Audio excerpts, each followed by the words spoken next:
Thank you all for joining today. My name is Isaac Wines. I'm the education reporter at the San Antonio Report as of a week ago.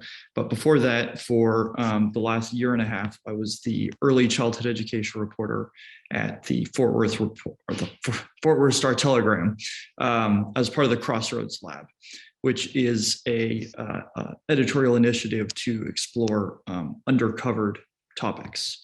And early childhood education is definitely an undercovered topic.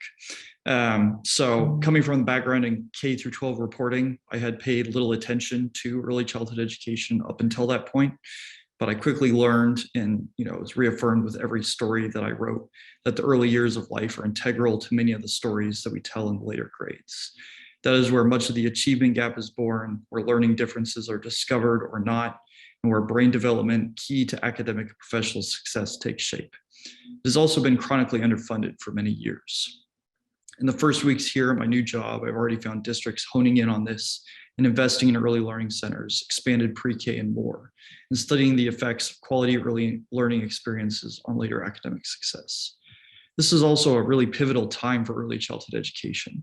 Decision makers from Congress to state houses across the country to school districts are investing more money, time, resources, and energy at looking at how to rethink a broken system that has driven educators out, leaving parents with fewer options and large price tags. But popular ideas, including the expansion of universal pre-K, also threaten to upend the fragile economics of the current early childhood education workforce. With the education impacts aside, the early education workforce is sometimes known as the workforce behind the workforce. Without it, a sizable portion of the country is greatly held back from their ability to work. While there isn't enough time in the day to cover every aspect of every age in education, I hope you come away from today's panel with some insights and story ideas that will help you connect early childhood education to your audience and incorporate it into the rest of your beat reporting. Before I introduce our panelists today, I'd like to go over just a few quick housekeeping items. You could use the Q&A feature to ask questions throughout the panel today, as long as it's through the Q&A feature, and we will return to them after the moderated discussion. After the webinar, you'll also receive an evaluation survey via email. Please complete it. Your feedback is important and helps EWA improve. I'm going to go ahead and introduce our panelists now. I'm thrilled to be joined by Dr. Elizabeth Pufall-Jones, Dr. Susan Sarver. Elizabeth Pufall-Jones is the Director of Preparation and Work Environment Programs at the Center for the Study of Child Care Employment at UC Berkeley. She leads the design and implementation of research and policy projects on the higher education and certification, work environments, and the well-being of early educators. In her professional career, Elizabeth has developed curriculum, taught in a preschool setting, provided consultation to early childhood programs, developed a rich mixed methods research portfolio. Elizabeth earned her PhD in applied child development at Tufts University, an MA in educational psychology from the University of Colorado, Denver, and a BA from Smith College. Susan Sarver joined the Buffett Institute in 2014 as Director of Workforce Planning and Development. The workforce program takes on critical issues that affect the quality and quantity of early childhood professionals in Nebraska, such as professional preparation and qualifications, workforce compensation, funding, and public commitment. As part of this work, the Institute convened the Nebraska Early Childhood Workforce Commission. She's on leave as the Associate Professor of Child, Youth, and Family Studies at the University of Nebraska, Lincoln, where she provided leadership for undergraduate programs in early childhood education. Susan received her bachelor's degree in psychology from Washington and Lee University in Virginia, and a master's degree and PhD in child and family development from the University of Georgia. Now I'm going to turn it over to Elizabeth Pufall-Jones for opening remarks. Well, thank you all for inviting the Center for the Study of Child Care Employment and me as their representative to participate in this forum today to discuss preparation and training and their contribution to the expansion of the talent pipeline in early childhood care and education. At CSCCE, so the Center for the Study of Child Care Employment, we support the development of a diverse, qualified, and adequately compensated early education workforce. Our research and policy work, such as our higher education inventories of early care and education degree programs contribute to our understanding of how systems are preparing and supporting this workforce.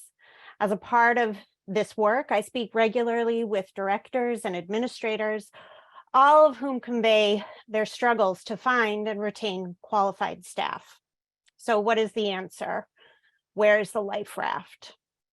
Recently, like you all, we've been witnessing efforts across the United States to quell the workforce crisis through innovative efforts combining training and compensation. For example, apprenticeships. In Kentucky, the Governor's Office of Early Childhood facilitates both youth apprenticeships and apprenticeship programs for teacher training, and recently added a director apprenticeship program. Using preschool development birth through 5 grant money, they've funded these programs, which include financial incentives to the centers and mentor teachers who support the apprentices. Second, we are also researching the role of sector intermediaries, organizations that connect and facilitate the different settings like higher education and childcare centers necessary for a successful apprenticeship. In California, ESEPs, also called Early Care and Education Pathways to Success, is working as a sector intermediary for many apprenticeship programs and is now branching out to other states. They work with programs and communities who want apprenticeships to solve the problem, but have no idea where to start. Finally, quote, earn while you learn models requiring funding to support the apprentice and those teaching and mentoring them. Pay for success programs like the one in Colorado are a means by which public and private financing can come together to support the work of the ECE community. These programs offer a means to build the workforce by offering those new to or wanting to grow within the field to, quotes, earn as they learn. Such models remove barriers for those interested in the profession. They remove the economic barriers often associated with obtaining a certification or degree, as well as social barriers, as many of these programs are focused on building employment within their own community. These programs have the potential to create a diverse, qualified, and adequately compensated workforce. But allow me to offer a few notes for consideration before we laud these programs as, quotes, the answer. First, these programs need to be designed so that they not only ensure a participant receives a child development associate credential or apprenticeship completion program certificate, but that these credentials and certificates are stackable. They can contribute to further education and degree completion so as not to be redundant or a dead end in a person's career pathway. Second, apprenticeships, dual enrollment, and pay for success programs are often only available to center-based educators. Family child care programs make up almost a third of the child care options across the United States. To ensure that the entire child care field is well qualified and compensated, earn and learn programs need to be designed for family child care providers. Indeed, ESEPs has a model for family child care apprenticeships. Finally, we also need to ensure that the financial perks do not end when the educators complete their certification. Apprentices might receive a living wage while they're learning, but a living wage needs to be guaranteed upon completion. Further, those mentoring the apprentices should also be paid a living wage. Because of funding streams, it is possible for apprentices to earn more than the lead teacher who is mentoring them. If earn as you learn programs assure a living wage, then they have the potential to raise the compensation for the field as a whole. My colleagues Abby Copeman-Pedig and Caitlin McLean stated in a 2020 commentary, quote, "The persistently low minimum qualifications that have been set for the majority of educators working with children birth through age 5 perpetuates the false notion that teaching in early education is less skilled than teaching older children." End quote. While these earn as you learn programs are a good beginning, they are not a panacea. We need to keep working and developing a variety of pathways and on-ramps in order to build a system that supports a diverse, qualified, and well-compensated workforce. Thank you. Sure. And Susan Sarver, did you want to? Yes, good afternoon. And thank you for having me here today. I'm with the Buffett Early Childhood Institute at the University of Nebraska, as Isaac said. The Institute has a vision to make Nebraska the best place in the nation to be a baby, and we are now entering our 10th year in existence. We are connected with the University of Nebraska as a whole system, and we work across all 4 campuses across the state. So we work in Omaha, Lincoln, Kearney, and with the medical center here in Omaha. We have 4 areas that we work in: research, practice, policy, and outreach. And all of our work tries to hit all of those things. We have 2 signature programs. One is closing the opportunity gap. So as Isaac said, thinking about that achievement gap, or as we talk about it now, the opportunity gap. How do we help those children and families who have been placed at risk because of various circumstances? We have some great programs going here in the Omaha area that we're starting to spread statewide, and we're looking at those programs as an example of some things we can do across the nation. I'm going to talk a lot about our second signature program, which is elevating the early childhood workforce. And with that program, very similar to what Elizabeth was saying, is we want a qualified, diverse, well-paid workforce. The early childhood workforce is the key to quality in early childhood. And so this signature program for us really centers the workforce. What do they need? What do they want? So my job in workforce planning and development is to work on the system to make sure that those teachers have what they need to be able to do their best in the classroom in those family home settings that they're working with young children. At the Buffett Institute, we have experts in lots of different areas connected to these programs. So please feel free to reach out to us if there's other things that come up during this webinar. We have experts in workforce well-being. We have experts in practice and policy. We have an expert on funding in the early childhood system. And so our view here at the Institute is that you have to be working on all of those different aspects in the whole system in order to be able to make some difference, to close that opportunity gap, and to truly have that diverse, qualified workforce that we need for our young children. Sure. Awesome. Thank you guys so much.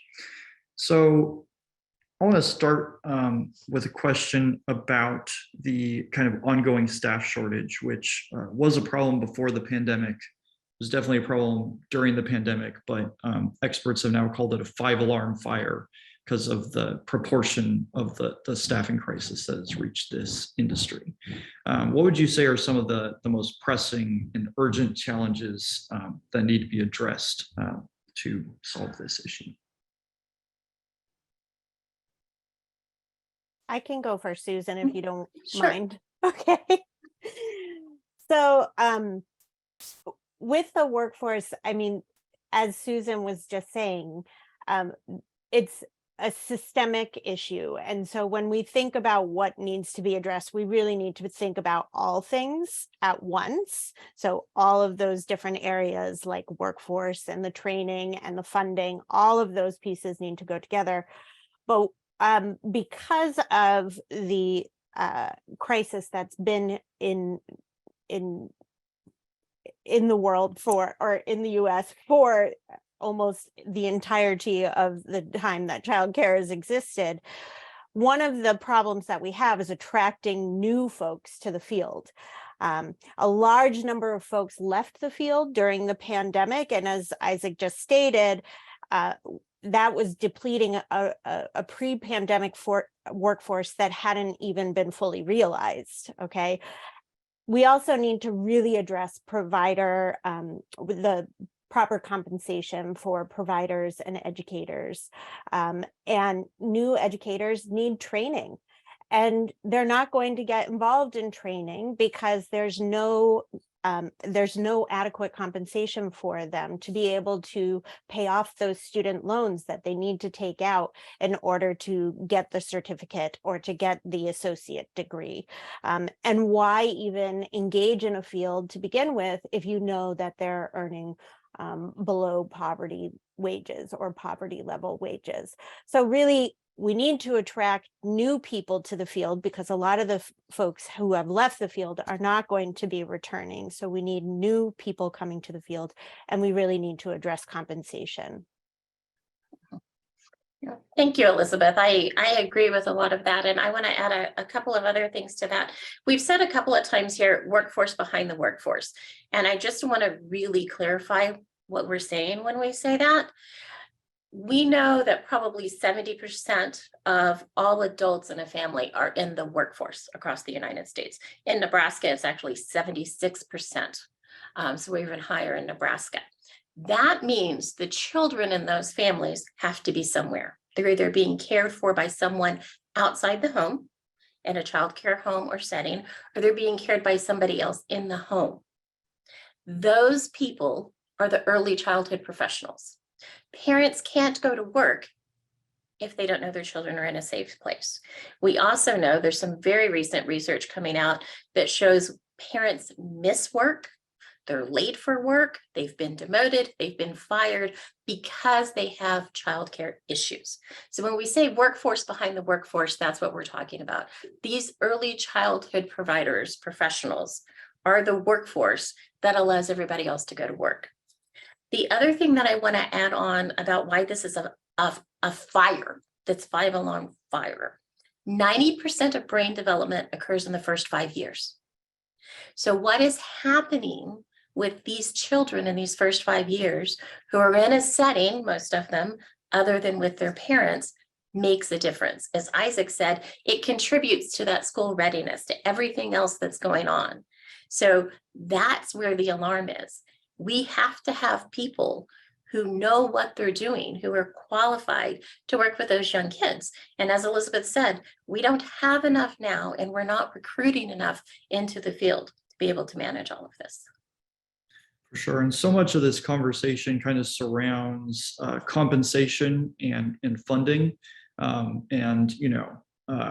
talked to a lot of providers that wanted to increase their funding and simply couldn't. But last year, the federal government approved a $2 billion increase, 30% increase for the Child Care and Development Block Grant in 2023. Are you hopeful that movements like this or that particular increase is going to help states address some of the losses in their workforce, and how will that money kind of translate in states that folks are covering? I'll jump in on this one if you don't mind, Elizabeth, and then I'll toss it back over to you. That's a really good question, Isaac. And one of that increase in the Child Care Development Block funding is a really good sustainable increase. And that's what we need in early childhood, is we need the sustainable funds. A report from the National Academy of Medicine that came out a couple of years ago about funding in this field says that we need 0.75 of 1% of GDP to fully fund the early care and education system. 75% of 1% is all we need, and we're not there. And so we can get there, and it's increases like this that will get us there.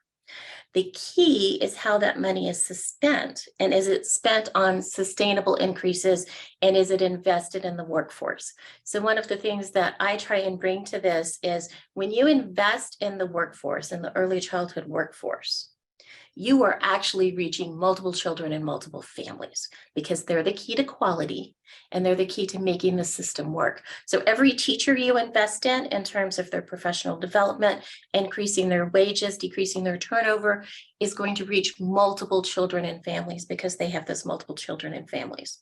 I want to add just one more thing real quick is a lot of folks have talked about the rescue funds and the ARPA funds that have gone into early childhood, and they've been like, oh, that's great, you don't need any more money. No, that's not true. Those are one-time funds, and those were absolutely necessary to the survival of the field. I mean, we had 87% of early childhood providers in our state used those funds, and they used those funds so they didn't close. So those were essential, but they're not enough to fix the system yet.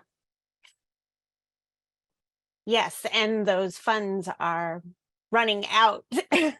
They will expire in 2024. So we need to think about those sustainable funds, like Susan was saying. And as Susan was saying, taking that money, where is that block grant money going? And what we like to say and stress is to stress it going directly to the educator, as Susan was saying, directly to the workforce. Often these block grants can fund perhaps, the amount, the voucher amount, or it might fund changes that a center makes, things like that. But what we are stressing is really you need to invest in the compensation of the workforce. The workforce is, and I will be saying this repeatedly throughout the entire time that we're here together. The workforce is earning poverty level wages, which should be astounding to us. But if we just look at those numbers.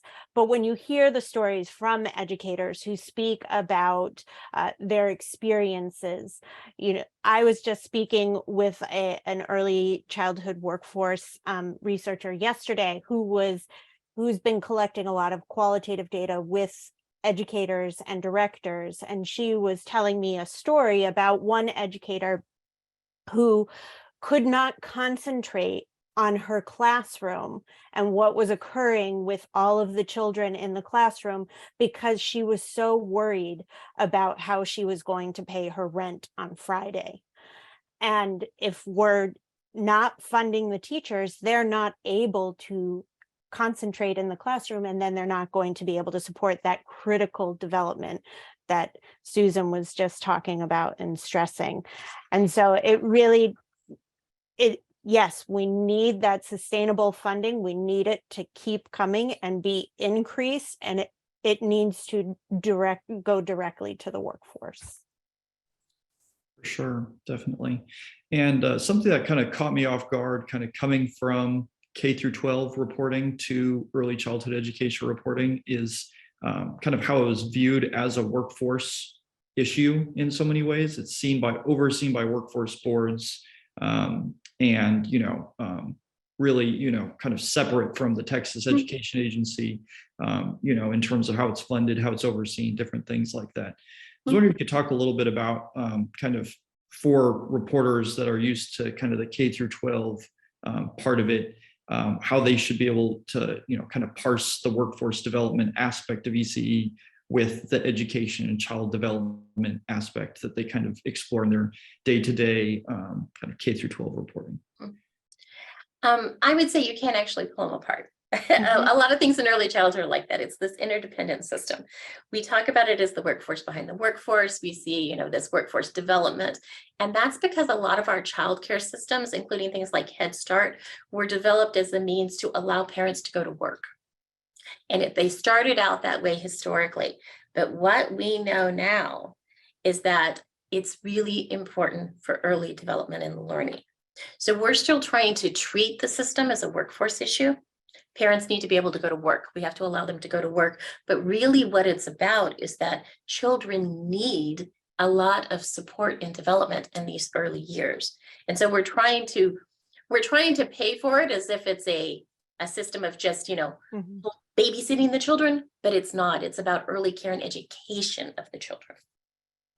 Yeah, and I would just, emphasize that too often we do silo these issues, but we do really have to think about them together. And if we continue to analyze them separately, then we will perpetuate the already very fractured system that is early childhood care and education. And actually, one of the things that we like to say at the Center for the Study of Childcare Employment is that the educator's work environment is the child's learning environment. So if you are supporting the educator's work environment, if you are supporting the workforce, then you are supporting the child's learning as well. Absolutely.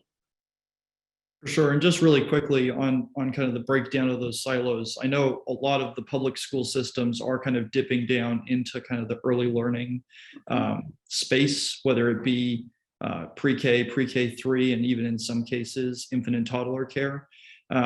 I guess, can you talk a little bit about what that means for the workforce? That's a really interesting question. I think there's lots of implications of that. One of the things we have, it's called the Superintendent's Early Childhood Plan that we do here at the Institute in Omaha. One of the things that they have really emphasized with that is talking to principals and superintendents about the fact that as soon as a child is born, they're in your school district and they're your future student. And so that's part of that reaching down and thinking about these newborn infants are going to be coming into your kindergarten classroom. They're going to be coming into your high schools. So what happens early on impacts later in terms of what's happening. And so when you then take that to the workforce, what that means also is that that infant toddler teacher should be just as respected and just as well paid as that kindergarten, 3rd grade, 12th grade teacher. They're doing just as much hard work. They need just as much knowledge. It's just with a different age child. Yeah, and I would just say, at the Center for the Study of Childcare Employment, we've started doing some analyses and reports, and you can look on our website. We did a study of we've been looking at the pre-K in California right now and its impact on the workforce. And one of the things that we need to be mindful of is that there still are centers, there still are family childcares. Those pre-K programs in schools don't reach all the children, and they don't reach all the types of care that families need in order to be in the workforce.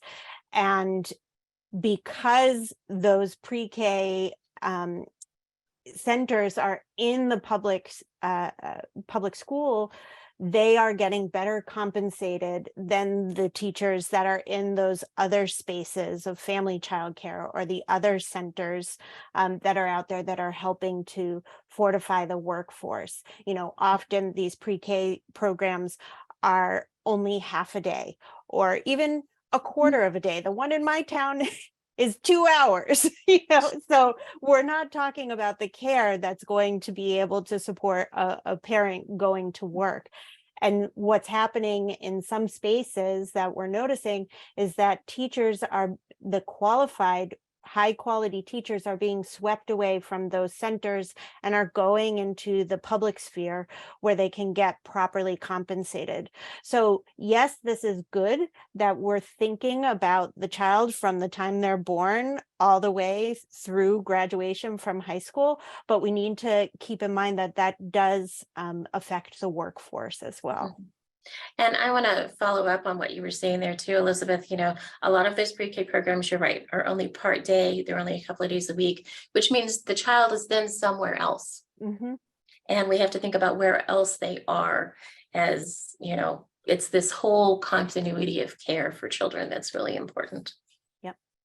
Sure. And Elizabeth, I know that you actually were a preschool teacher. So, kind of from that perspective, and then kind of looking at the wages and everything else, what do you wish reporters kind of understood about the work?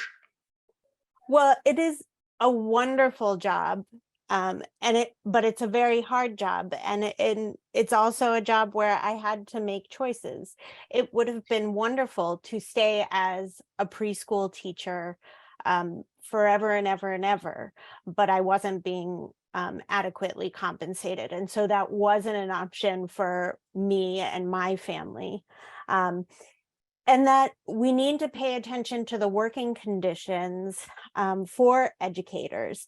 You know, one of the things we look at the work environments of educators at CSCCE, and we're often looking at, you know, how much professional development are they provided? Are they provided with paid planning time?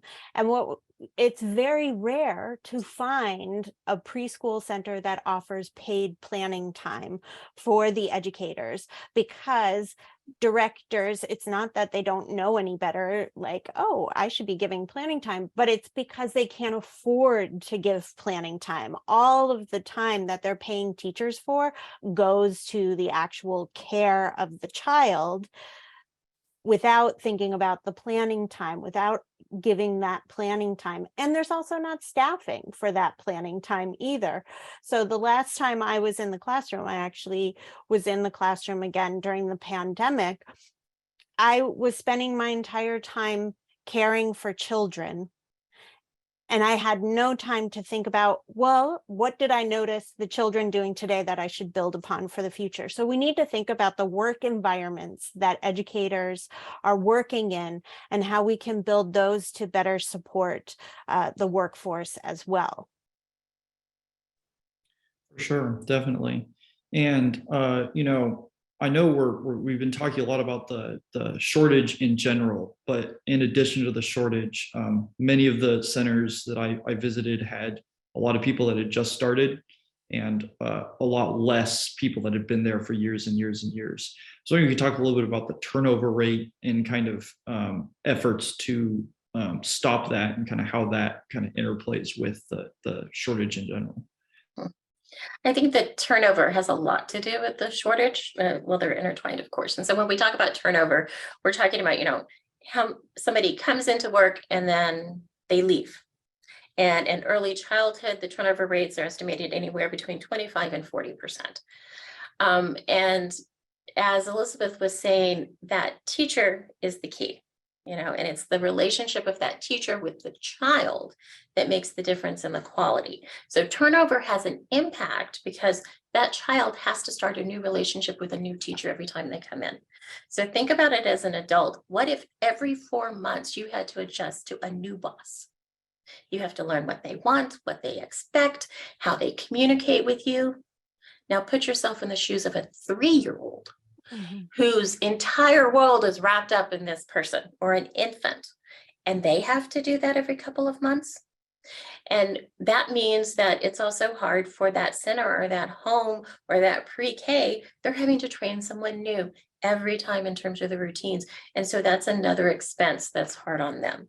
So they're having to train these folks, they're having to find these folks, making it even harder to keep staffing going.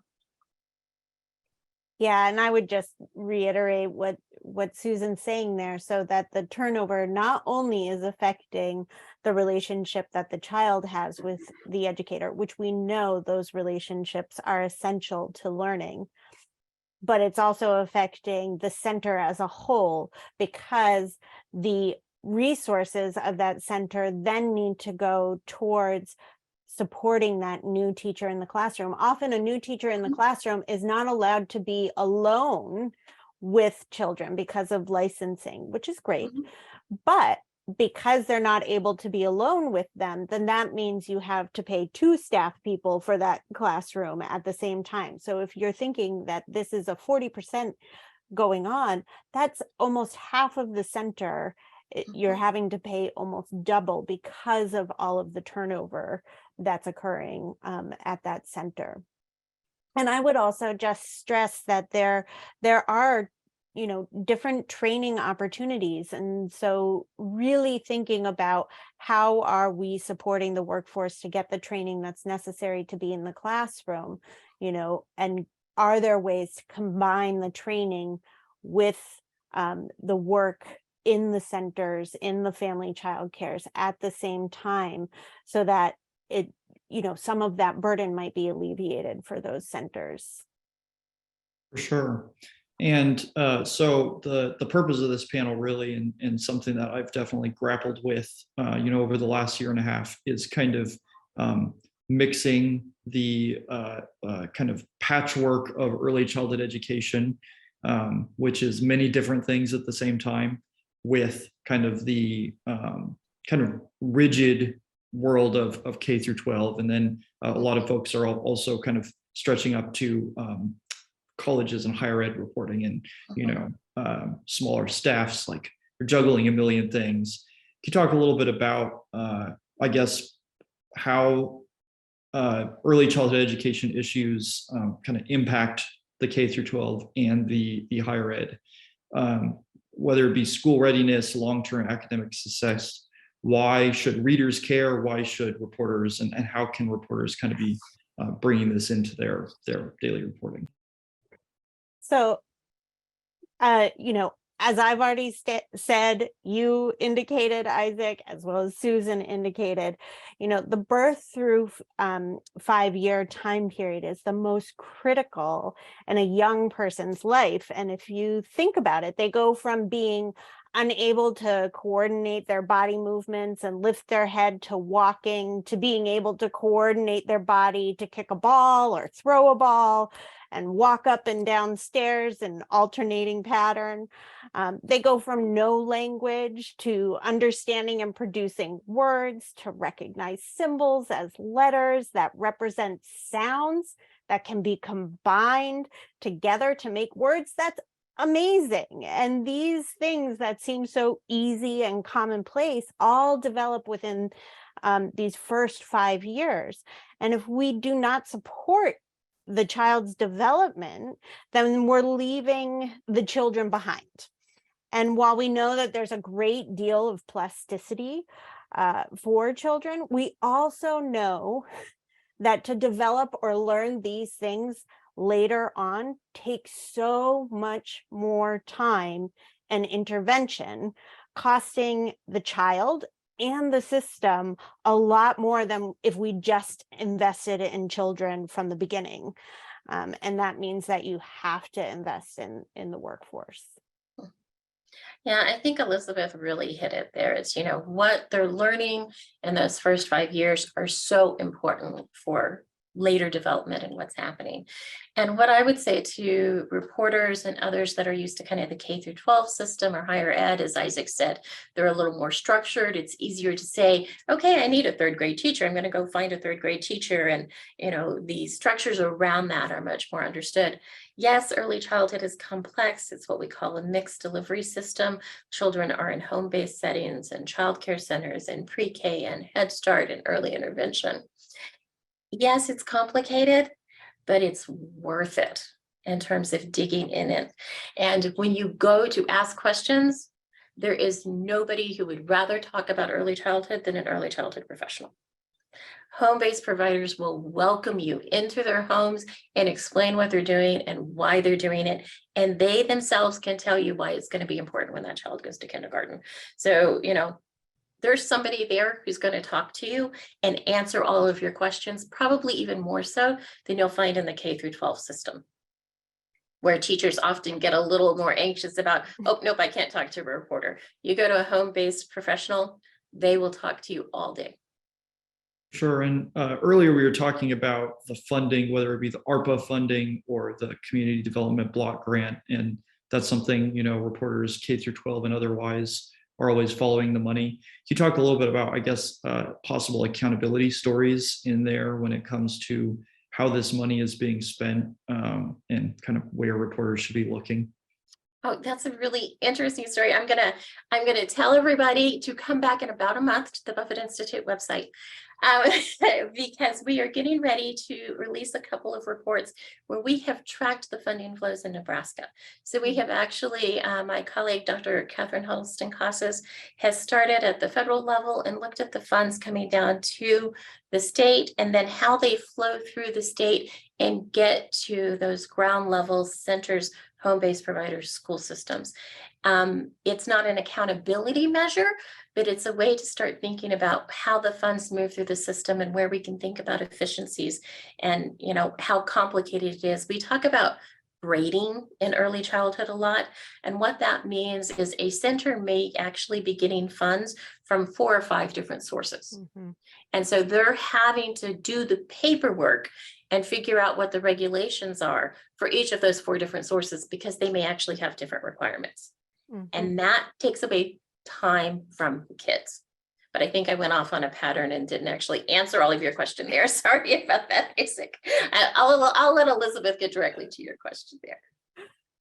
Well, I mean, we spend a lot of time at the center looking at the funding and how the funding is being spent. And actually, I'm gonna put in the chat for Angelina to send to you all. Oh, I can't chat with the host during the meeting. So anyway, I will put a link in the chat, hopefully. And we've been tracking how states have been using their ARPA funds. It's actually a system that we ask the states to report on how they're spending it. And one of the things that we've been stressing with the tracking of looking at how they're spending the ARPA funds in particular is that it's a solutions focused tracker. And so we're looking at it to see how are they using it to support compensation and the workforce, and how they're also using it to think about, what is the solution? How can I move forward from this? And we've actually seen some different turns from the way that people use the ARPA funds for compensation. For example, New Mexico, they just passed a constitutional amendment that uses a land grant fund that will be helping to fund the workforce. They'll get an extra $2. I know it seems like just a little bit, but $2 per hour increase for educators as well as for directors across all early childhood. So that includes family child care, that includes center-based care, both large and small. We'll all see that funding increase. And they were inspired by the way that they compensated the workforce using those funds, and then translated it into this constitutional amendment that just got passed. Sure, definitely. Now, one last question really quickly, something that, again, was new to me when I came to the early childhood reporting from K through 12 is kind of the different types of credentialing and the different types of credentialing that is required for different types of providers. So I was wondering if you could talk about, what a CDA is, what educators, early educators are required to have higher learning, and how important these different types of credentials are to the quality of care that kids are getting. Another really good question, and it's also tied to this mixed delivery system that we have in early childhood. And it's going to depend state by state in terms of what kind of credentials are required and if any credentials are required. So in the state of Nebraska, you can be a lead teacher in a center with a high school diploma and 18 years of age. If you are working in a pre-K classroom that's connected to a school, then you are required to have a bachelor's degree with an associated teacher certification. So a 4-year-old could have someone with a high school degree or someone with a teaching certificate, possibly in the same day, as Elizabeth said, because they're moving from place to place. So the requirements vary across the settings. Now, what should be required? That's the $1 million question. There's a lot of debate out there on that in terms, but the bottom line is you need skills and knowledge to be able to work with the children in your care. Yeah. And we know what those skills and knowledge are.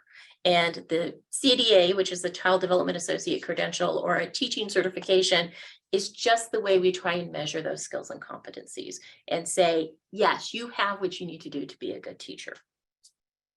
Yeah, and I would say there is, to jump on what Susan said, there is a lot of debate about what is necessary for an educator right now. And while there's a lot of variation that occurs, and we often see it in our higher ed inventories that we do in terms of what's required, coursework for different certificates, different credentials that a state might offer. And then we also say, well, who's teaching those courses, and so is it a quality program that the person receives those credentials from? Do they offer experience within a center? Do they have to do a practicum? Do they have to do the teaching experience too? So while there are some things that carry across in terms of the CDA, trying to make it more commonplace and systematic for everyone, there's still so much variation. And so is that enough for the workforce? We're trying to figure that out. Sure, I'll turn it over to Angelina now for Q&A. Thank you, Isaac. We've got a lot of questions, so I'm just going to jump right in. First, from Daisy Nguyen, we have Dr. Sarver. Earlier, you talked about the fact that parents miss work, get demoted or fired because they lack childcare. Daisy is wondering if there's a source for a study that you could point her to. Yes, Ready Nation just came out with a report, and I think they're getting ready to have another webinar in a couple of weeks. I've probably got it somewhere, and I'll find it and I'll drop it in the chat for everyone. Thank you, Dr. Sarver. We have a question from Anna Bauman. What are your thoughts on the contracted slots model for financing and increasing access to childcare? And yes, Anna, the session is on the record.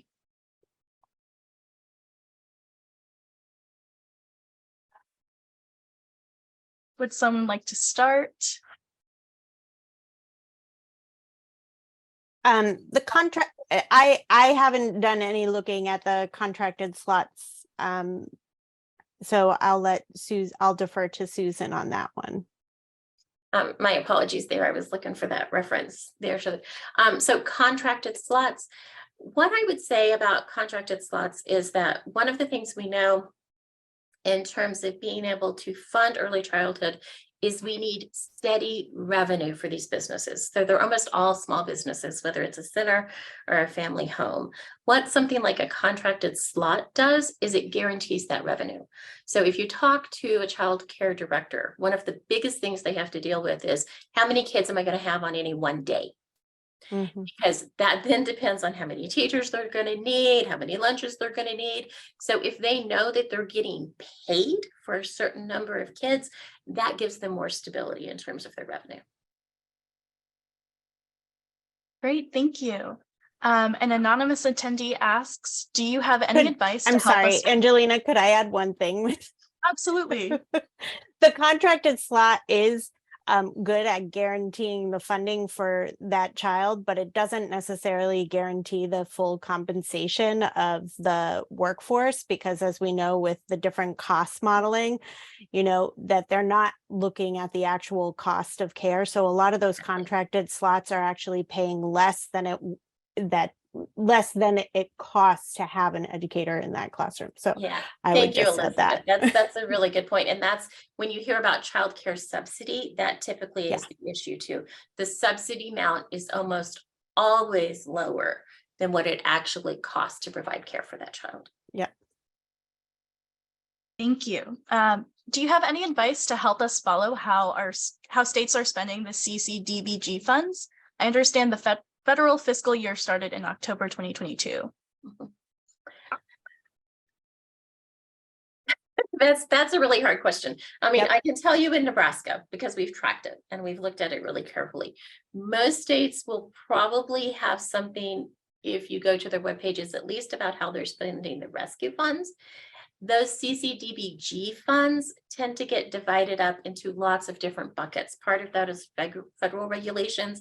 They have to have a quality set aside portion that sometimes will go to the QRAS system. Sometimes it'll go to other special programs.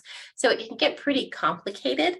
I would find out who your CCDBG director is, usually in like your Health and Human Services or your Office of Child Care, depending on your state, and just start asking questions.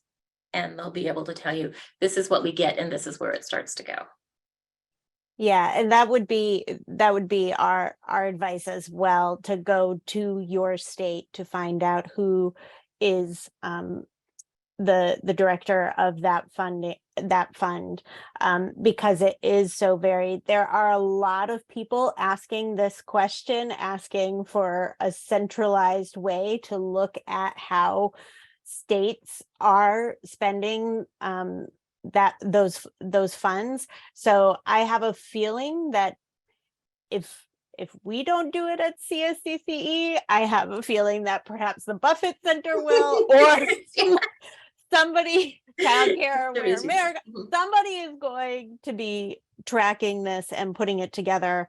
But it is the gathering of a lot of information, and the best way to do it is at the state as opposed to at the federal. Yeah, especially with these funds, the CCDBG funds they're block grant funds. And so the idea is the money goes to the state, and the state has a lot of discretion in how those funds are spent. So they use them in the way that they see best. Thank you both. We still have a couple more questions, so I'm going to try to speed through them as quickly as possible. From Kobe Levin, we have, do policymakers face trade-offs between expanding eligibility for ECE programs and improving educator compensation and working conditions? What would you say to a policymaker who is looking to increase early childhood funding, but wasn't sure whether to increase pay or boost eligibility? I think of it as the access versus quality sort of argument. And a lot of times we will find policymakers and even a lot of times parents talking about access. We need more slots. We need to be able to put more children in care. But remember all of the things we said about the teacher being the key to quality, and having one teacher who's really good with 4 children versus a teacher who maybe isn't as good with 8 children. What's that payoff that you want to do? So you really have to think, remember, every time you invest in the workforce themselves, you're also investing in those children. So I would come down on kind of that quality, invest in the workforce side. Yeah. And if you look at as Susan was saying earlier, all of these centers are small businesses. And when you look at it from a supply and demand point of view, we're often giving the money to the demand side in early childhood, where we're increasing the subsidies that are given to the parents that then give the subsidy to pay for their child's care. However, as Susan and I also stated, those subsidies actually don't cover the true cost of care. So if we actually give that money to the supply side rather than the demand side, you will get that quality that Susan's talking about.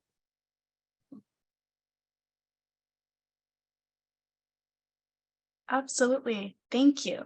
And from Jennifer Brundon, it just seems like we'll be trapped in this endless cycle of low wages, poor working conditions, unless there is a national commitment to funding early childhood.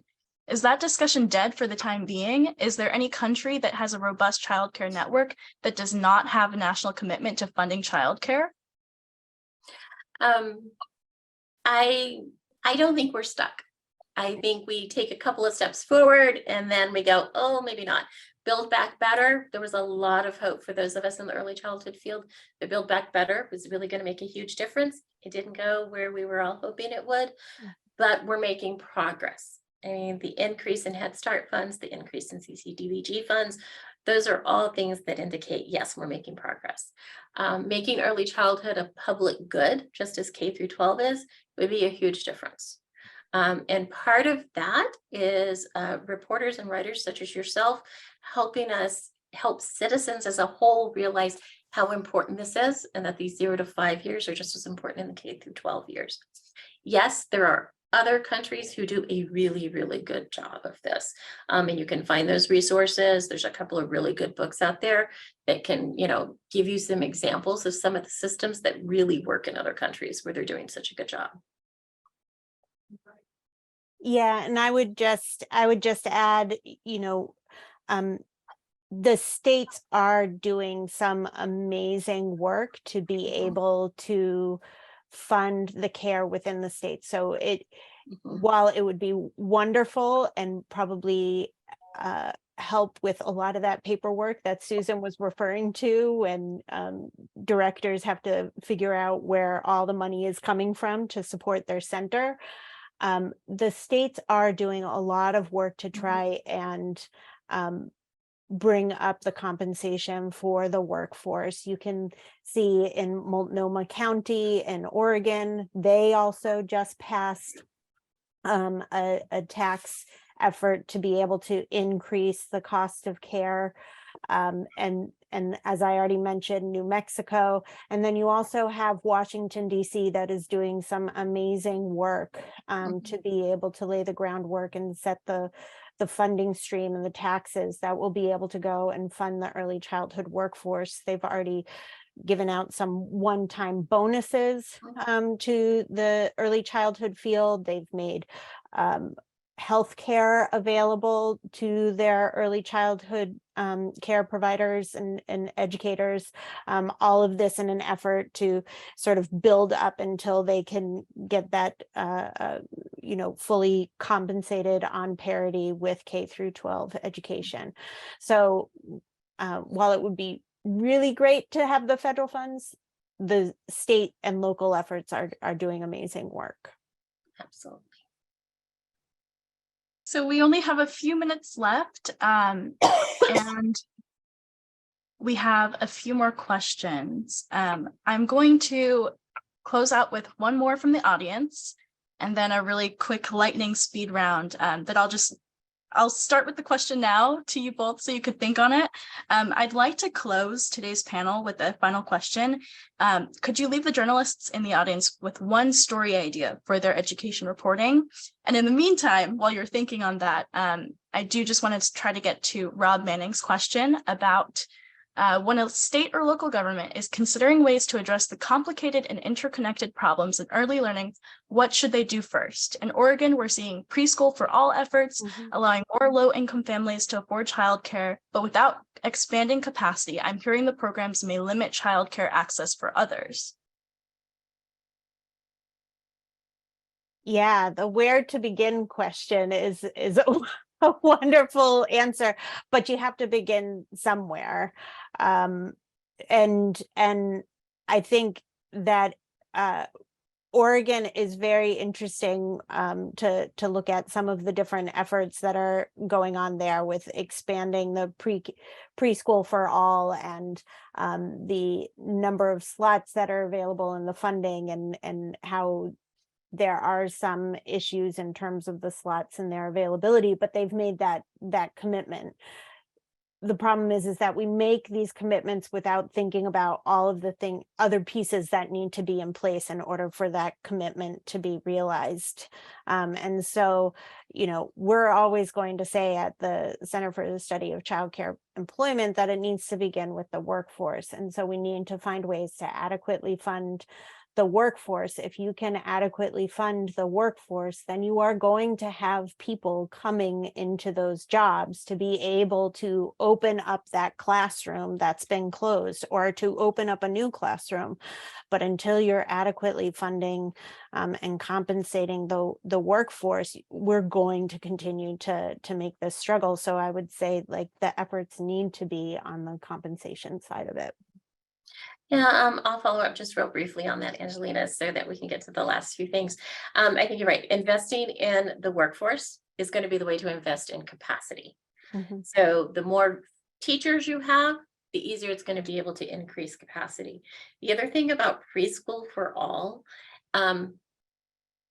yes, when we think preschool for all, we tend to think center-based learning, or those preschools that are attached to school systems in some ways. There's always going to be a mixed delivery system in early childhood. Some families are always going to want a home-based provider. Some families are always going to want a center. Some families may want a school-based preschool. So we're always going to have those options because families need all of those various options. So when we think about things like preschool for all, that's not a one-size-fit-all model. And that's not what any state is trying to do. Yep. Thank you both so much. And maybe in just a couple of words, or one quick topic that you'd like to see reporters cover. I think I would say is look at some of the local communities that are really having some good successes with solving this problem. We're seeing successes at the state level, and we're also seeing successes at local community levels where the communities have gotten together to say, this is a problem and this is how we're going to fix it. There are some really good success stories out there. And I just also want to say, any questions or anything else, please feel free to email me at ssarver@nebraska.edu or reach out to us here at the Buffett Early Childhood Institute, and we're happy to direct you to some of these stories. Yeah, I would stress go and speak to an early educator, because as Susan said, they are very knowledgeable, very aware of what's going on, and they're very open to speaking about what's going on. And so you're going to learn the most from them. But I would also say that, you know, the public will is there, and there's poll after poll showing bipartisan support for funding childcare. So I would say looking at what is holding us back from funding early care and education, what is stopping federal lawmakers from actually making that decision to do so. I would definitely look at that. And, you know, please visit, you know, the Center for the Study of Childcare Employment. I shared a few different resources that we have, but there are so many more on our website, looking at the workforce, looking at all of the funding streams and how they're being spent as well. And you feel free to reach out to me as well at epj@berkeley.edu. That's all the time we have for today.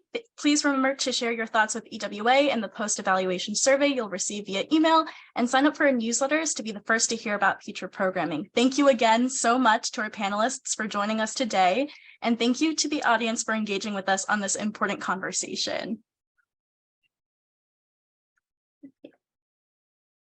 All right, thank you. Take care.